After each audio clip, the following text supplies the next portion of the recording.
wabarakatuh. Waalaikumsalam warahmatullahi wabarakatuh. Waalaikumsalam Selamat warahmatullahi pagi wabarakatuh. semuanya. Gimana nih kabarnya hari ini? Semoga dalam keadaan sehat ya. Sebelumnya, izinkan kami memperkenalkan diri terlebih dahulu. Saya, Winada Nafris, biasa dipanggil Nafris. Saya Ramadan Dava Satria, biasa dipanggil Dava. Hai, salam kenal semua. Saya Nifat Maula, bisa dipanggil Ula. Hai semua. Saya Syafa Alifadiyah, biasa dipanggil Syafa. Baik, selamat datang di Casting Psiko, podcast konseling dan psikoterapi. Sebelumnya, podcast kali ini kita laksanakan secara online ya, karena dalam segala pertimbangan, terutama dalam situasi dan kondisi.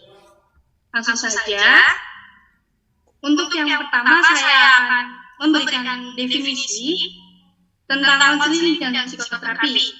Yang pertama, ada definisi dari konseling.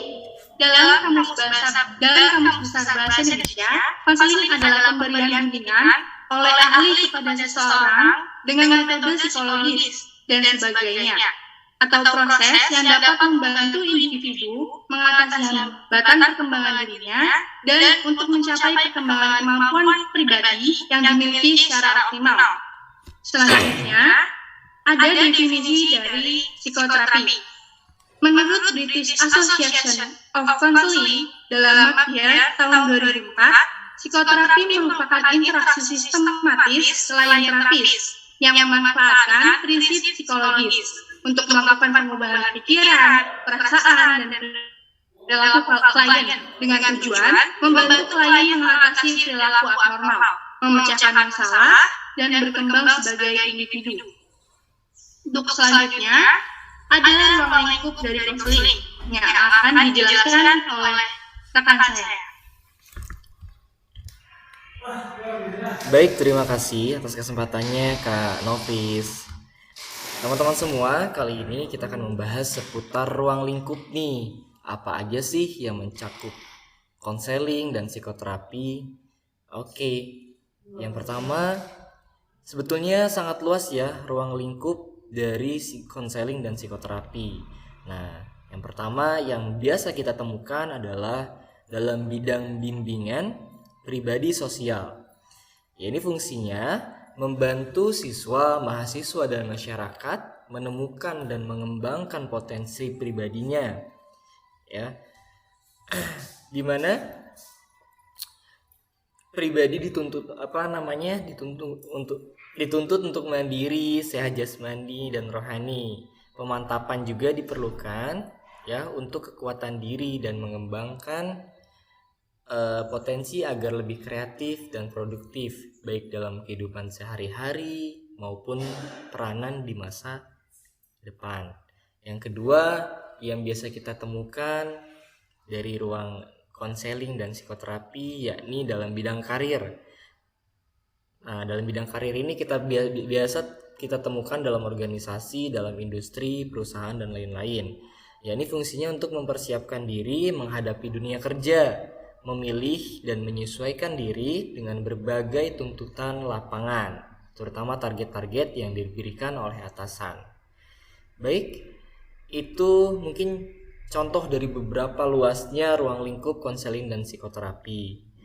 Selanjutnya, kita akan membahas mengenai perbedaan nih antara konseling, psikoterapi, dan juga helping yang akan dibahas oleh rekan kita. Silahkan. Terima kasih.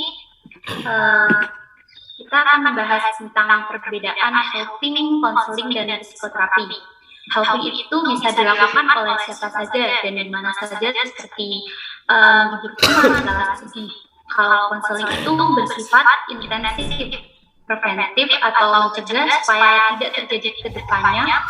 Fokusnya itu biasanya pada edukasi, edukasional, perkembangan. Sesinya biasanya ada di sekolahan, industri, atau social work-nya.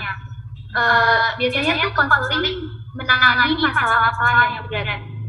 Sedangkan kalau psikoterapi itu intensif, dapat menolong dan menyembuhkan. Fokusnya itu pada remedial, mengulangi dan memperbaikan kesalahan. Sesinya biasanya di rumah sakit, klinik, praktek pribadi, dan biasanya menangani masalah-masalah yang berat juga. Selanjutnya akan dijelaskan oleh Syarifah mengenai pendekatan humanistik. Silakan Syarifah. Baik, konseling pendekatan humanistik yaitu bahwa pemecahan masalah itu berpusat pada klaim. Hal tersebut banyak kesamaan dengan makna bimbingan dan konseling secara umum. Adapun konseling pendekatan humanistik adalah menekankan tentang apa artinya menjadi manusia dan berfokus pada manusia. Manusia memiliki kemampuan untuk berpikir dan rasional dalam mengendalikan biologisnya serta dalam meraih potensi maksimal mereka. Manusia juga bertanggung jawab terhadap hidup dan perbuatan mereka serta dan perilaku mereka sendiri. Mungkin itu sedikit penjelasan tentang konseling pendekatan humanistik.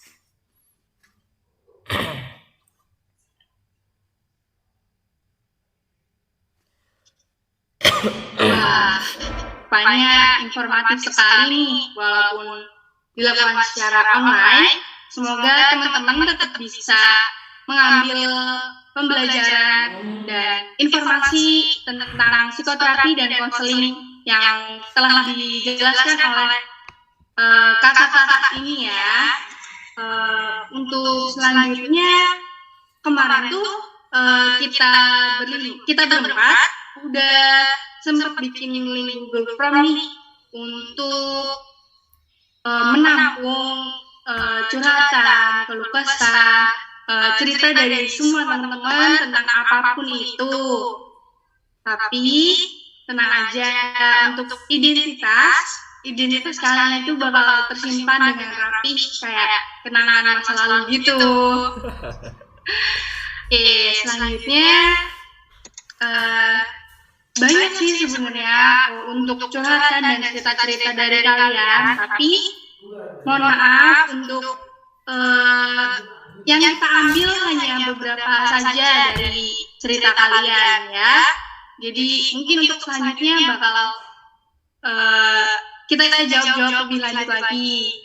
Untuk yang pertama, silakan Kak Dava mungkin bisa membacakan ceritanya dan solusi serta jawabannya. Ya, ada pertanyaan masuk nih. Ada yang tanya gimana caranya sih biar hati tenang katanya. Ya, banyak sekali cara ya agar kita bisa menenangkan hati kita. Nah, dari pendekatan manapun itu sangat banyak caranya. Nah, kebetulan kita kan dengan pendekatan humanistik ya. Kalau pendekatan agama kita bisa dengan beribadah, berzikir, dan lain-lain hal-hal yang menyangkut spiritualitas kita. Tapi kalau dengan humanisme itu kita tujukan target kita terhadap manusianya itu sendiri. Dalam pendekatan humanisme ini, manusia hanya membawa sisi baiknya pada dasarnya. Jika kemudian muncul kejahatan, itu karena manusia menyeleweng dari fitrah baiknya. Manusia membawa sifat-sifat yang positif, namun dengan tantangan jangan terlalu berisik dong, maaf bentar. Namun dengan tantangan yakni lingkungan, sehingga manusia bisa melupakan fitrah baiknya itu. Manusia juga cenderung terhadap keadilan, cenderung terhadap keindahan, cenderung terhadap keamanan. Nah, pertanyaannya dan solusi biar hati kita tenang adalah yang pertama, bagaimana kita bisa menyadari diri kita sebagai tonggak awal pintu gerbang menuju step-step selanjutnya. Maksudnya apa sih? Agar hati kita bisa tenang, itu adalah cara pertama menyadari terhadap diri kita sendiri terlebih dahulu. Menyadari bahwa manusia itu tidaklah luput dari kelemahan-kelemahan yang ada. Yang kedua, bagaimana manusia bisa menyadari segala bentuk kekurangan dan ketidaksempurnaan yang dimilikinya. Ya, yang kedua adalah bagaimana kita bisa menyadari dan menerima. Setelah menyadari, kemudian menerima segala bentuk kekurangan dan kelemahan-kelemahan yang dimilikinya, karena manusia itu tidak sempurna ya. Yang ketiga, bagaimana manusia bisa sadar untuk mencari kebahagiaan itu tidak selalu berada di luar. Untuk mencari ketenangan itu tidak selalu berada dalam luar diri kita. Karena kebahagiaan yang sejati yang kita miliki hanyalah diri sendiri.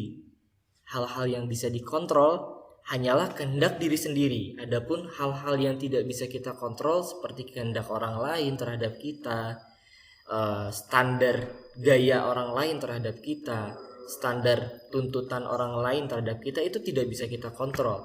Yang kita bisa kontrol adalah diri sendiri, emosi kita, sehingga ketika kita bisa mengontrol diri sendiri, itu akan menimbulkan kebahagiaan.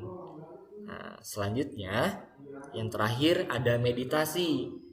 Meditasi ini bisa dengan mendengarkan nasihat, motivasi dari para ulama-ulama, dari para ahli ilmu dan juga motivator lainnya.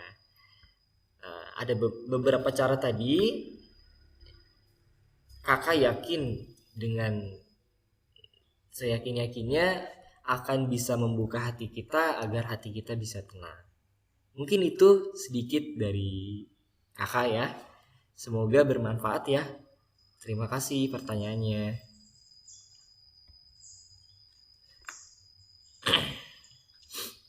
Baik, terima kasih Kak Dava sudah memberikan solusi jawaban yang mungkin nanti akan membantu cerita dari teman atau pengirimnya ya.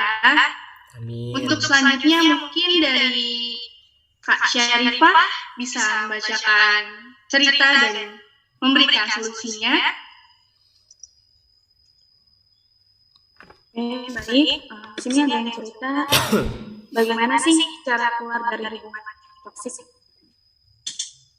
Sebelum saya memberikan cara bagaimana keluar dari hubungan toksik, saya akan menjelaskan terlebih dahulu apa yang dimaksud dengan hubungan toksik atau yang biasa dibilang toxic relationship. Hubungan toxic relationship adalah suatu hubungan yang disalahgunakan dan menimbulkan akibat yang kurang menyenangkan secara emosional, sosial, fisik, dan seksual. Apa sih tanda-tanda kamu berada dalam hubungan toksik? Mari kita bahas. Yang pertama, kamu merasa gelisah, lelah, atau memiliki suatu hati yang buruk saat bersama sang pasangan. Yang kedua, kamu sulit untuk rileks dan menjadi dirimu sendiri saat bersama pasanganmu. Dan yang ketiga, pasanganmu terus-menerus mengkritikmu dan sering membuatmu kecewa. Terus yang selanjutnya, yang keempat, pasanganmu memanipulasi atau melakukan pelecehan verbal atau mengontrolmu secara paksa. Nah, dari pertanyaan curhatan salah satu dari kalian ini ada pertanyaan, bagaimana sih cara keluar dari hubungan toksik? Cara keluar dari hubungan toksik yaitu yang pertama, jujur mengenai perasaan Anda. Perasaan kalian ketika kalian lagi dekat sama pasangan Anda, atau yang nggak enak hati lah, yang nggak enak hati, perasaan kita yang nggak enak ke pasangan. Terus yang kedua, pahamilah dan ini bukan salah Anda. Maka kalau Anda ingin keluar dari toksik, hubungan yang toksik. Yang ketiga, minta dukungan dari keluarga dan teman terpercaya. mengakhiri hubungan yang toksik itu terkadang bisa terasa mustahil karena orang-orang sekitar. Kalian tidak mengetahui kebenaran sebabnya. Orang yang toksis dan manipulasi dapat menampilkan dari sebagai pasangan idaman dan sempurna dengan perilaku yang memaksa. Yang keempat, sadari Anda pantas mendapatkan yang lebih baik. Jadi, kan kalian ada di hubungan toksik gitu kan ya. Nah, kalian tuh bisa move on dari pasangan kalian yang merupakan toksik gitu.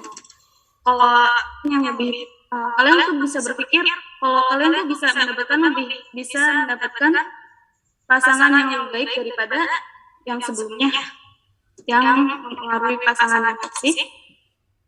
Terakhir, yang paling penting, minta bantuan profesional. Keluar dari toxic relationship membutuhkan tenaga dan waktu yang tidak simpel. Pertimbangkan berkonsultasi kepada konselor dan psikolog yang berpengalaman dalam masalah hubungan. Mungkin itu saja yang bisa saya katakan. Terima kasih. Wah, terima kasih Kak Syarifah. Mungkin sekarang emang lagi banyak ya yang lagi ada di dalam situasi hubungan toksik. Dan kalian yang ada di situasi itu, jangan pernah takut dan jangan pernah ragu buat keluar dari hubungan itu. Mungkin kalian bisa minta bantuan dari orang lain atau yang ahli profesionalisnya, oke? Untuk selanjutnya, mungkin dari Kak Ula bisa membacakan cerita dan jawabannya.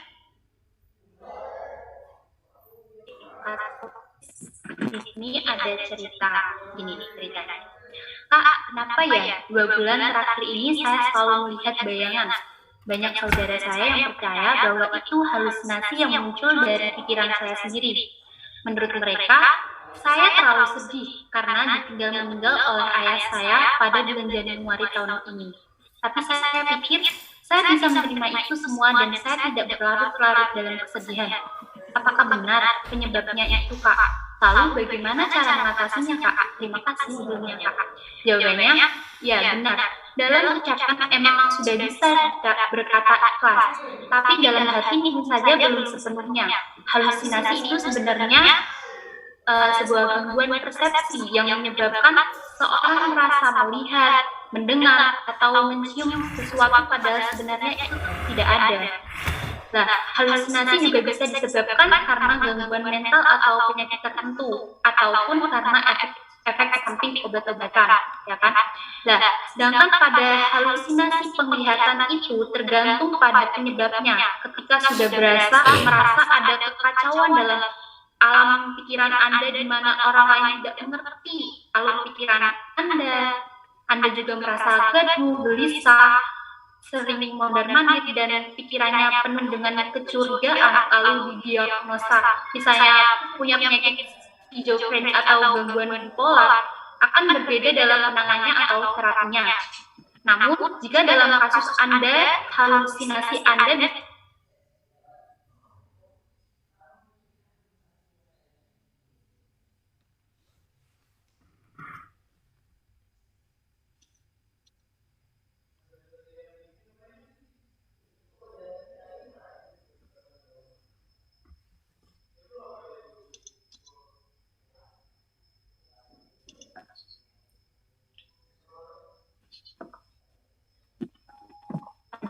namun jika dalam kasus Anda, halusinasi Anda bisa dikendalikan, maka bisa ditentukan dengan pengelolaan stres dengan baik serta istirahat yang cukup. Semoga jawaban saya membantu Anda untuk mengurangi halusinasi yang Anda rasakan. Terima kasih. Wah, terima kasih Kak Ula atas jawabannya. Mungkin teman-teman kalau sekiranya sudah memang tidak bisa mengatasi halusinasi sendiri, mungkin teman-teman bisa datang ke yang lebih profesional ya. Selanjutnya saya akan membacakan cerita dari seseorang yang sudah mengirimkan ceritanya ke Google Chrome. dia bilang kalau gimana sih caranya lepas dari obat ketika stres dan akhirnya kesulitan untuk tidur. Oke, saya akan menjawab. Jadi saya tuh pernah baca kalau Abraham Maslow ini berpendapat bahwa seseorang akan memiliki kepribadian yang sehat apabila ia telah mampu untuk mengaktualisasikan dirinya secara penuh. Nah, mungkin kalau stres ini kan berarti pribadi kita tuh lagi kurang sehat mungkin ya. Maka dari itu sebenarnya tuh ada cara lain selain minum obat buat pengirim atau sendernya ini. Kamu harus percaya juga sama diri sendiri kalau ada cara lain buat mengurangi stres tanpa minum obat ya. Salah satunya itu ada aktualisasi diri. Apa sih aktualisasi diri itu? Jadi aktualisasi diri adalah keinginan seseorang untuk menggunakan semua kemampuan dirinya untuk mencapai apapun yang mereka mau dan bisa dilakukan. Jadi aktualisasi diri itu kayak misal nih, kamu berani gitu buat nunjukin potensi atau bakat yang kamu punya, terus kamu harus bisa juga menilai apa yang di diri kamu itu positif gitu. Terus yang terutama nih, kamu harus bisa menerima diri kamu sendiri apa adanya. Kamu harus benar-benar kayak, ini loh diri aku, jangan sedikit-sedikit, aku nggak bisa. Kamu pasti bisa. Apapun caranya tuh kamu pasti bisa gitu. Ada lagi, kamu juga harus bisa buat meningkatin atau meningkatkan kemampuan dan membuat progres di dalam diri kamu sendiri dalam hal apapun. Dan jangan lupa tetap kamu harus cari kebahagiaan kamu sendiri. Nah, hal-hal tadi itu sebenarnya bisa jadi salah satu cara buat mengurangi stres tanpa harus minum obat.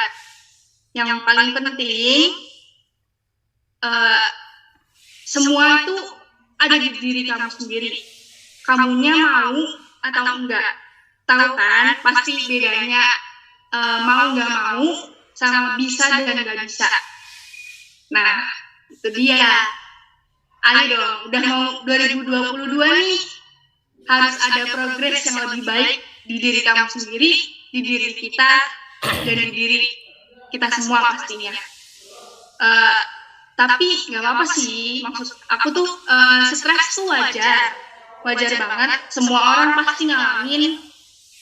Tapi ya itu tadi, gimana cara kitanya aja ngatasin stres itu. Dan sebenarnya kalau kamu yakin buat ngatasin stres tanpa obat, pasti bisa. Kamu bakal ngatasin stres itu tanpa obat gitu. Semangat ya buat pengirim dari cerita ini. Mungkin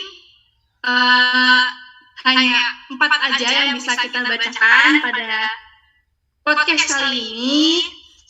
Semoga buat teman-teman semua yang udah berani menceritakan semua curhatan, keluh kesah, dan setelah mendengar jawaban dari kita bisa lebih melegakan dan menenangkan apa yang ada di diri kalian. Amin. Untuk teman-teman yang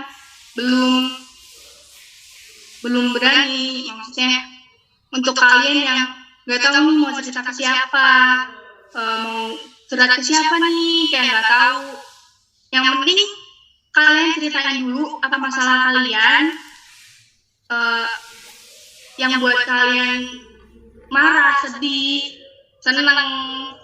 Yang penting kalian ceritain dulu. Jangan pernah memendam segala kesedihan yang kalian rasain itu sendirian terlalu lama. Karena nanti itu akan menjadi bom waktu yang akan meledak sewaktu-waktu dan membuat diri kalian mungkin bisa sakit lebih dari itu. Mungkin dari kakak-kakak yang lain akan menambahkan, silakan. Ya, aku izin menambahkan sedikit deh. Teman-teman semua, kita perlu awareness terhadap diri kita. Kebahagiaan sejati adalah kebahagiaan yang bisa kita buat, bukan kebahagiaan yang kita cari-cari di luar. Jadi sampai kapanpun kita mencari kebahagiaan, sampai kapanpun juga kita tidak akan pernah menemukan kebahagiaan. Karena kebahagiaan itu hakikatnya dibuat, bukan dicari atau ditemukan. Dan yang kedua, semangat berproses, semangat berprogres. Kalau ada yang protes, jangan dibawa stres ya. Jalani terus sampai beres, biar sukses. Semangat buat semuanya. Semangat kalau kita bisa kuat. Oke, cukup sekian mungkin dari aku. Mungkin dari kakak-kakak yang lain.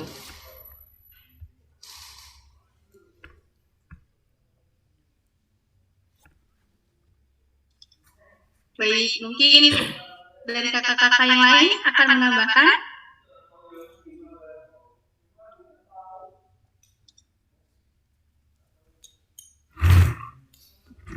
Cukup, alhamdulillah sudah terwakilkan oleh Kak Dasa sama Kak Nufis ya. Kalau dari aku,